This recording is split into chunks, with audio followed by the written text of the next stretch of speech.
a la escuela sin analizar otra vez el drama de la práctica educativa. Yo creo que este es el núcleo duro de la cuestión. Entonces, por supuesto que a esto que yo llamo aplicacionismo ha tenido como consecuencia una enorme cantidad de ensayos prescriptivos respecto a la práctica educativa, que van desde paquetes educativos estrictamente basados en las neurociencias, pero que no han sido examinadas con un criterio riguroso, que a veces son un tanto triviales o ya conocidos, fuera del mundo neurocientífico, como por ejemplo la cuestión de la vida emocional o la cuestión de la metacognición, que ha sido muy desarrollada en el campo de la psicología por décadas. Bueno, o actividades como procesos de musculación de la vida cerebral, que han estado muy de moda en el aprendizaje, apelando a neuroestructuras que se van elaborando, o incentivar el ejercicio de diversas habilidades y formas de estudio por parte de los alumnos, lo que aumentaría el número de neuronas y conexiones involucradas en la actividad, incluso mejoras en los hábitos alimentarios. Por lo general, entonces, es una serie interminable de consejos y prescripciones que dejan sin considerar los procesos específicos de enseñanza-aprendizaje. Bien, entonces, frente a esta contraposición que yo un poco brutal y caricaturesca, por momentos caricatural, como diría algún amigo literario, hay que decir que, a pesar de que uno cuestione esta prescriptividad, sobre la cual voy a argumentar después con más fuerza, debemos ya reconocer que hay logros en el campo científico de las neurociencias que tienen una aplicación en la sala de clase. No respecto de cómo se enseña, sino respecto a condiciones del proceso de enseñanza, ¿no? No hay duda alguna de que el conocimiento de la plasticidad cerebral, seguramente el colega neurólogo podría después comentar, han permitido enfrentar con éxito las concepciones clásicas de la formación docente, a la cual nosotros hemos tenido ocasión de participar. La idea de un cerebro estático y luego de una inteligencia estática, que tenía que ver con una versión de la vida cerebral por completo superada, con la cual se ha roto decididamente en la neurociencia contemporánea. No hay duda que eso es una contribución que debemos aceptar con todo derecho. El hecho de que se sepa que determinados circuitos neuronales facilitan la comprensión de nuevos de actividades culturales, de actividades de música, de procesos de aprendizaje de las matemáticas, no podemos dudar que hay un correlato que es muy interesante entre nuevas conexiones neuronales y los procesos de adquisición de la matemática básica o inclusive los procesos de lectoescritura. Eso no deja de ser una contribución. En un caso más puntual, el descubrimiento de la dificultad en la calculia de los niños de aplicar símbolos a las cantidades matemáticas da lugar a un proceso de remediación del trastorno que es bienvenido para la práctica educativa. Lo que voy a discutir después es si eso da consejos para enseñar matemáticas. Esa es otra historia enteramente diferente que se ha confundido, ¿no? Y es obvia la contribución de la neurociencia contemporánea a la cronotopía escolar. Hoy sabemos que los niños están en condiciones de pensar problemas complejos, no cuando llegan a la escuela, sino un par de horas después. Y que si se dosificara eso en el campo educativo, pues eso ayudaría al proceso educativo. No hay nada que decir, está muy bien. Por supuesto, y que es obvia finalmente todo lo que tiene que ver con la relevancia de las investigaciones respecto de trastornos muy importantes como el síndrome de Down, ¿no? Hasta aquellos que comprometen el desarrollo neuronal, pues los famosos procesos de la patología del desarrollo. Todo esto hay que admitirlo, y yo lo supongo porque no quiero que nadie entienda mal el sentido de mi conferencia, ¿no? Bien, ahora, muchos neurocientistas, esta conferencia está hecha en forma de preguntas. Primera pregunta: ¿es suficiente eliminar los neuromitos para evitar el aplicacionismo de las neurociencias en el campo educativo? Esta es la primera pregunta. Bueno, ¿por qué tiene sentido? Porque es muy frecuente leer en los colegas, y yo he tenido varias discusiones con colegas muy importantes de las neurociencias, que son neurólogos de psicolingüística, neurolingüistas particularmente, la idea de que todo el mundo acepta que hay un puente, que todavía no hemos sabido recorrerlo entre las neurociencias y su investigación básica y la práctica educativa. Algunos le llaman, con Breuer, le llama un puente demasiado lejos de recorrer. Bueno, algunos dicen, bueno, el puente es largo, pero hay un primer paso importante para pasar de un lado al otro, que es eliminar los neuromitos. ¿Qué son los neuromitos? Los neuromitos son lo que ellos llaman concepciones erróneas de los profesores y maestros respecto del funcionamiento del cerebro. Que yo me atrevo a decir que es mucho más que opinión personal, esa es una versión un tanto simplista. Realmente lo que hay son representaciones sociales, son construcciones que cuando se difunde esta disciplina, como cuando se difundió el psicoanálisis o el constructivismo en el sistema educativo, dio lugar a que colectivamente se armara una versión distorsionadora o por lo menos imaginaria, un tanto concretizada de conceptos muy abstractos. Esto sucedió en el campo de las neurociencias, pero que esto no es lo que dicen los neurocientistas, por lo general ellos llaman simplemente neuromitos como simplemente errores. Yo creo que es más complejo que la cuestión de los errores. Pero de todas maneras, hay que ser claros. Los neuromitos lo que dicen es que creer que hay un cerebro derecho y un cerebro izquierdo, cada uno con funciones precisamente delimitadas, es como un mito social, porque eso ya me ha revelado hace muchos años que no es tal. O suponer que para aprender una segunda lengua hay que esperar que se adquiera la primera, cuando hoy sabemos que el bilingüismo se da apenas los chicos empiezan a adquirir. La neurociencia ha hecho avances en ese sentido muy importantes. O creer que el cerebro solamente funciona un pedacito del cerebro y una gran batalla de equilibrar es lograr que las 115.000 millones de células lleguen. No es cierto, el cerebro funciona totalmente, la neurociencia hoy no acepta que el cerebro funcione parcialmente en la vida de ninguno de nosotros. Bueno, a esto le llamamos neuromitos. Se supone que si estos neuromitos son cuestionados, esto va a contribuir a que las escuelas puedan acercarse mucho más a las contribuciones de la neurociencia. Bueno, disolver los neuromitos es que hasta donde llega, puedo decirlo con toda franqueza, gran parte de lo que yo he dialogado en mi país, que es un país siempre muy particular por su grado de colonialismo intelectual, en la Argentina muchos neurocientistas hasta ahí llegan, es decir que los problemas que tienen en aplicarse a la escuela se reducen a los neuromitos. Si superamos los neuromitos, entonces va a derramar, la neurociencia van a derramar sobre la escuela, así como el neoliberalismo nos dice que una vez que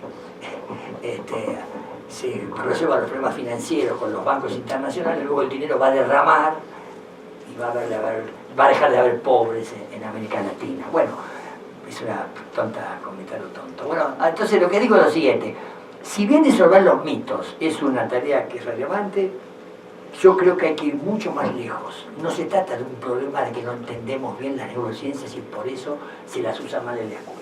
El problema es otro, mucho más complejo y difícil. El problema es que hay que interrogar a las condiciones filosóficas y de coherencia intelectual que están detrás del uso prescriptivo de las neurociencias en el mundo educativo. Tanto neurocientistas como divulgadores.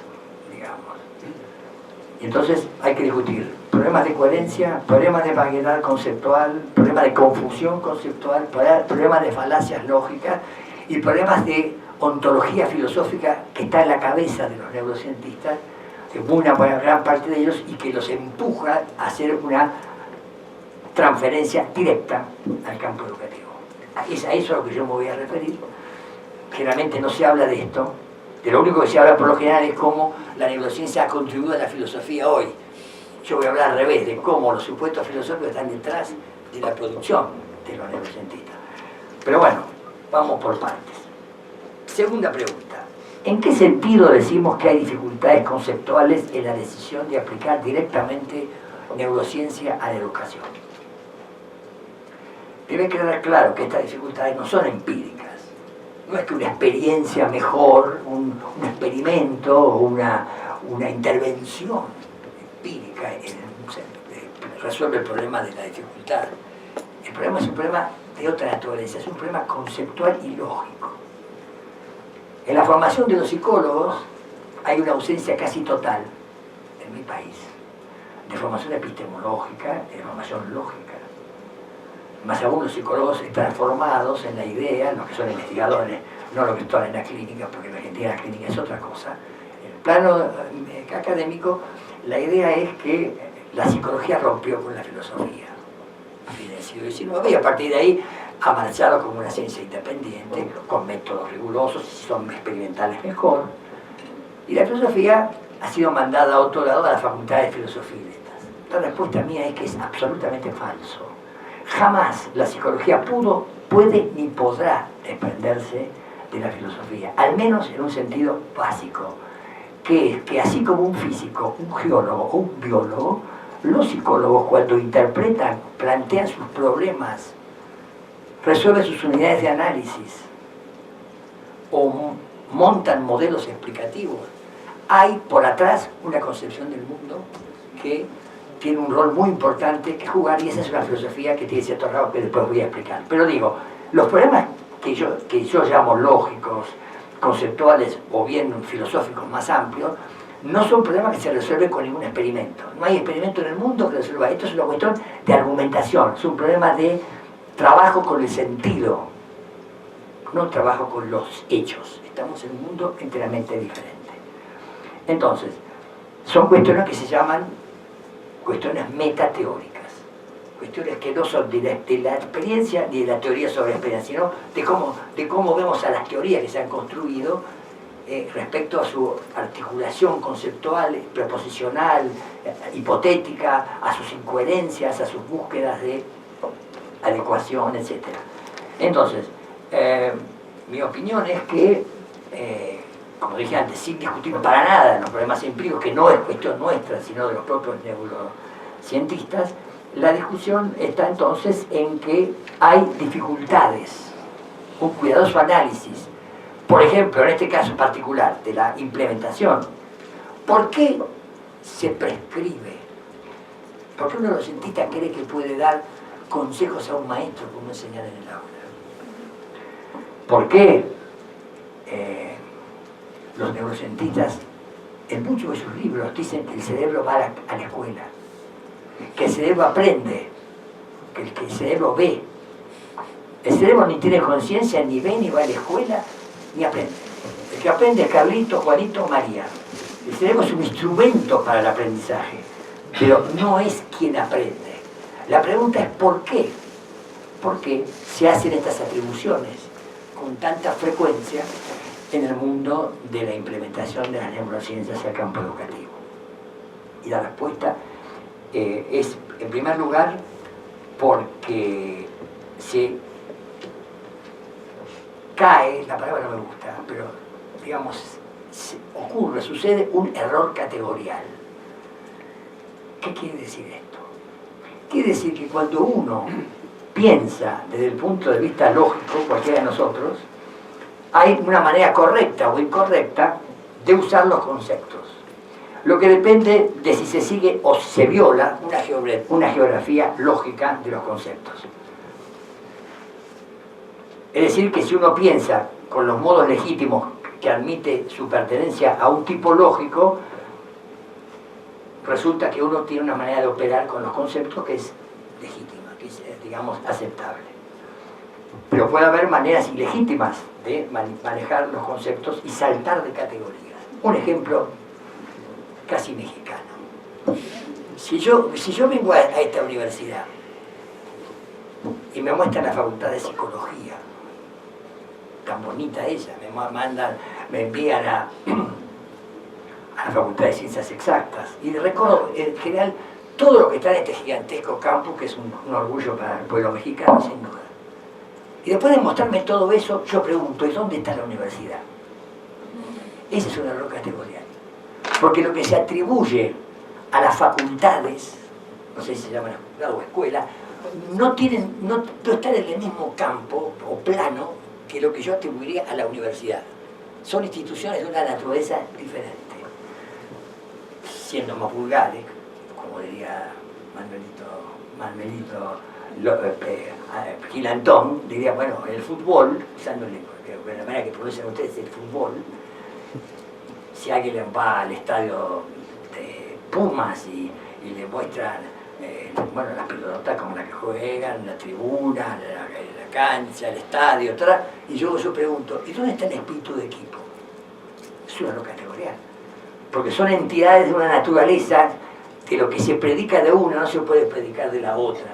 Eso desde la filosofía analítica inglesa de la década de los 40, Gilbert Ryle y Wittgenstein nos mostraron que esto es un error categorial. Bueno, mutatis mutandi, cuando muchos de los colegas neurocientistas suponen que sin duda hay diferencias entre la vida mental y la vida cerebral, pero sin embargo, por debajo de esa diferencia hay una analogía profunda, según ellos, y entonces creen que se puede aplicar a la actividad cerebral los mismos predicados que se atribuyen a la vida mental.